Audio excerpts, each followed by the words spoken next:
What's good, guys? Fantasy Joe back with some more fantasy football content. Today, I am doing a Dynasty startup draft.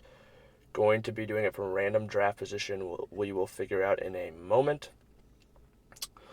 And yeah, just gonna be hopping into that, seeing how the Dynasty League would start if you are starting right around this time of year, right before the season kicks off for this season.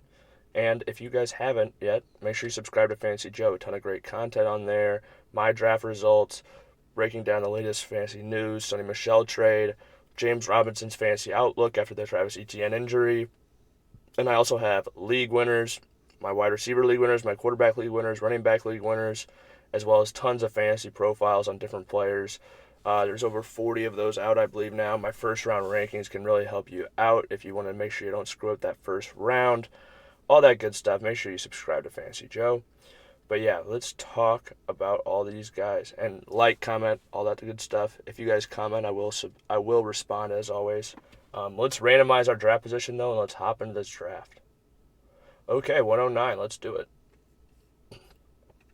It's gonna be very interesting to see who we get, especially in a dynasty startup. And I can tell you guys how my thinking changes when it's in a dynasty versus a redraft, and we'll see all of that obviously. All right. So DK Metcalf's still available. So is Justin Jefferson. Justin Jefferson's pretty enticing. Um, Derrick Henry's out there. I think I'm honestly, gosh, I hate taking. I don't hate it, but I would prefer to not take a rookie who I haven't seen play yet in Najee Harris. But honestly, I feel like he's kind of the pick here. I feel like it's between him and probably Justin Jefferson to me. Um, I think Jefferson could be a stud. I think he is a stud. Um, but what if he has 1,200 yards next year and then it's still a stud, but he doesn't have that first round ability in him. You know what? I'll just take Najee Harris and we'll see what kind of receiver we could get. Actually, let's see, where's Najee at? Najee's at 14. We'll take Jefferson and we'll see if Najee can get back to us. I feel like it's not going to happen though, to be honest with you. Boom! Let's do it. Najee got back to us. Let's start this team. Najee and Jefferson. I really like that start. I feel like I've got two guys who are going to get the ball, who are very talented. I love that Najee is a big back who can also catch the ball. He's going to be very heavily utilized in that passing game in Pittsburgh. I think especially in year one, I've got really no concerns about him. He's a guy I've been rising on as the season's been going. Okay, so Terry McLaurin's still out there. I really like him. Obviously, he doesn't have a great quarterback situation. Um, Man, there's some good receivers out here. I'm worried. The issue is a lot of these guys. So Terry McLaurin has Ryan Fitzpatrick for this season. Jamar Chase obviously has Joe Burrow, but who knows how good he'll be. Allen Robinson is a free agent after this year. DJ Moore is Sam Darnold. Uh, Brandon Ayuk is pretty much locked in, but Amari Cooper will most likely be a free agent after this season. Um, so yeah, a lot of guys were their quarterback. They might be young and very talented, but their quarterback situation isn't necessarily ironed out by any means, which makes me hesitant. TJ Hawkinson's out there. I think it's too early to take him definitely now, but I think he's a solid pick in Dynasty, honestly, especially if he breaks out this season, which I think will happen. Okay, let's take a look. I feel like I'm either going with Terry McLaurin or Jamar Chase. Honestly, I'm tempted to take Allen Robinson. I wonder what his age is. 28, I feel like. 28. Nah, that's a little too old. He's 25. He's 21. You know what? I'll take Jamar Chase and just hope that him and just because I think he's got the most locked in quarterback situation for a while with Joe Burrow there, and I feel like he might be rusty now, but halfway through the season this year, I think he'll be all right. And then after that, obviously, he's got several years. If I feel like if I get 80% of Terry McLaurin's production, any of these years before he turns 25, I'm feeling good because then I can just rake after that. I could have my two receivers right there for the next 10 years potentially on that team. So I really like that. And obviously Najee is very young. This is where it gets tough because you decide between guys like Brandon Ayuk, who could definitely break out this year and be dynamic in a better situation, or guys like Amari Cooper, who have a better situation this year, probably. Like, I definitely take Cooper ahead of Ayuk in redraft, but taking Ayuk ahead here, he's younger, he has a better quarterback situation, he's going to be in that situation for a while. Amari Cooper is probably going to get cut by the Cowboys after this year, if I had to guess, just by looking at his contract situation. So that makes it very interesting. Also, I'm thinking about taking Josh Allen a little bit, but honestly, I think I might wait and just try to get Herbert at a lower cost.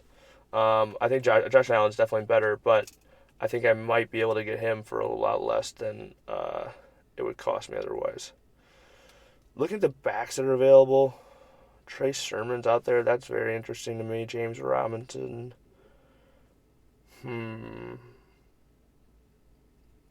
Let's show more. As I say, I can get a back like a Mike Davis late to fill in for this year if I took an ETN now, and I would love to do something like that. But honestly, let's go. I'm going to take Brandon Ayuk.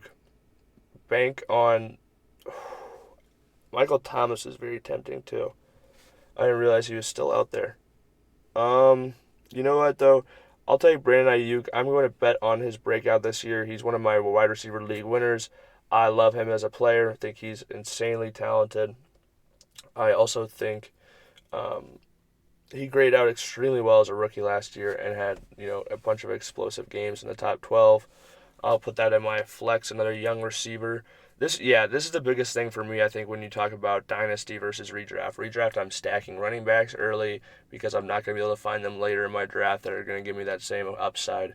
And in dynasty leagues, I'm stacking talented wide receivers because I think they're going to give me years and years of production.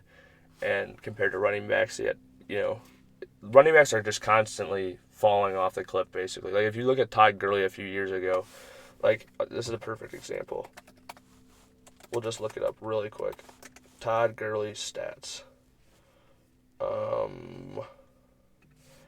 Todd Gurley was like 25 when it all fell off for him. This was 24. This was 25. And obviously he had a knee issue, but just like a lot of running backs can have knee issues from injuries and stuff like that. And, you just see them become less effective a lot of times way well before you would imagine they would. Okay, now that we made it to this point, Michael Thomas is still out there, which is tempting. I'm actually going to take Travis Etienne here. I love Travis Etienne as a player, and I feel like I'm getting a major discount on him here in the 5th round.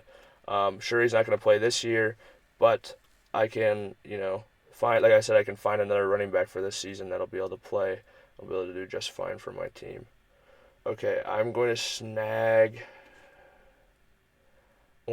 Trey Sermon here. But I'm just thinking about, do I draft him or do I just take Michael Thomas and throw him on? I already have an injured player for this season.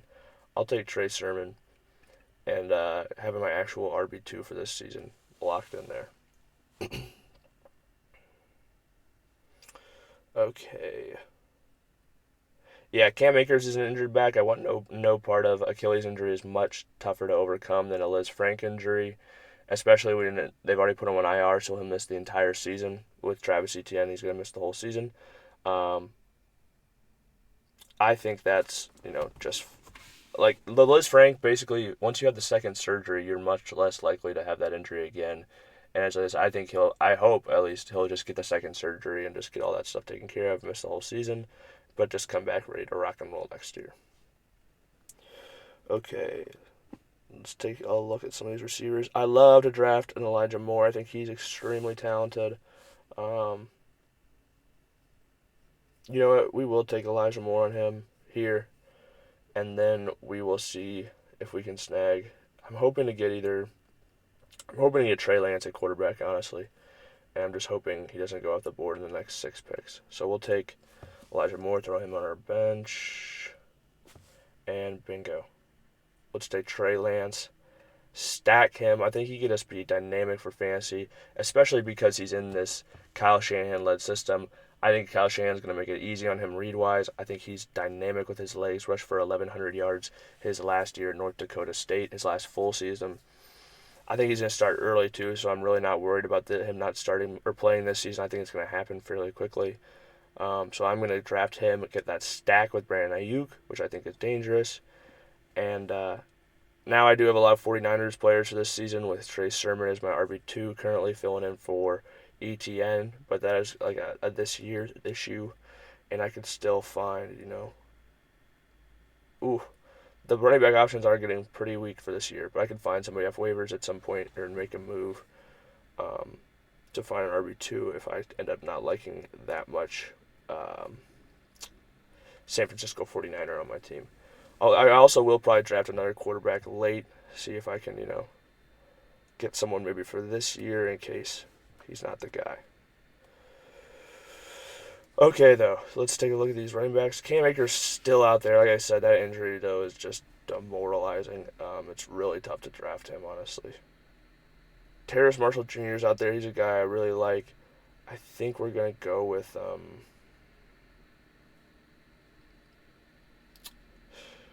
I was thinking about Rondell Moore. I was thinking about Bateman. None of these backs really entice me very much. I'll take Robbie Anderson, though. He just got that extension in Carolina. He's a good player. He's going to stick around in that same role with Joe Brady where we've seen him get so many receptions, so I'll take him there. So say, hopefully this thing loads, we can finish this draft up. Okay. Let's take a look at the players still available. You know what? I'll take the risk on Rashad Bateman. I don't love that he's in. You know what? Actually, I'll take Devin Singletary. Like I was saying, we do need a back to be able to fill in for this season. And if Zach Moss goes down or something, he could be very good for fantasy, I think. Especially there's just so much opportunity for the running backs in that offense. Not opportunity meaning, they run the ball a lot or they throw the running back a lot. Just the offense is going to be so good. Whoever the running back is going to have a chance to score some points. Man, this might be a little bit of a reach. I'm actually going to just take him. Ramondre Stevenson, I think, is a really good football player. He's been lighting the preseason up. I think there's a chance, he gets that starting running back job in New England before the end of the season. And so I'll be a little early on him. I'll draft him here. Trevor Lawrence is still out there. And it'd be a pretty nasty combination to snag Trey Lance and Trevor Lawrence on the same team. Looking at who we got here, I'll take Dallas Goedert and hope that he eventually gets into a situation where it's just him in Philadelphia. And then if our boy T-Law is still there, I was going to say, he has to get drafted soon. That was a great value, whoever got him that late in this draft. Matthew Stafford's out there. The guy I'm thinking about drafting is Tom Brady because I could start Tom Brady or Trey Lance any given week, and they're both going to be very good this year. I'm going to him or Tua. You know what? I'll take Brady. I just think he's going to be so good this year. Dynasty's about winning. I always want to win. We'll take Brady. That way, in case Trey Lance doesn't start, I can throw him in there, and he's like basically my last positional pick. We'll just take Jonnu Smith, throw him on the bench, and then we'll take a, let's see. So let's see who they suggest to us again. I'll take a Gabe Davis from Buffalo. I think he could be a promising player long term. Okay, that concludes the team. We'll go over it. So at quarterback, we've got Trey Lance. Running back, Najee Harris. RB2, Travis Etienne. Wide receiver, Justin Jefferson. Wide receiver, Jamar Chase. Dallas Goedert. Brandon Ayuk. Then our bench, we've got Trey Sermon, Elijah Moore, Robbie Anderson, Devin Singletary, Ramondre Stevenson, Tom Brady, Jonnu Smith, and Gabe Davis. Really like this team. I think it's got a good combination of youth and upside. Didn't even intend to honestly go this young, but when you can, I just view Justin Jefferson, Jamar Chase, or Justin Jefferson especially as a lead wide receiver, and he happens to be very young already. I was able to get him at a good value, so I was fine with just starting my team off with him and Najee. And yeah, I liked how the team turned out, especially when you're able to take a guy like Lance, who has so much upside years from now, especially in fantasy football. If you guys have made it to this point in the video, please hit that subscribe button, hit that like button. If you have any questions or comments, leave them in the comment section down below. I'll respond as always. This is Fantasy Joe. Thanks for watching.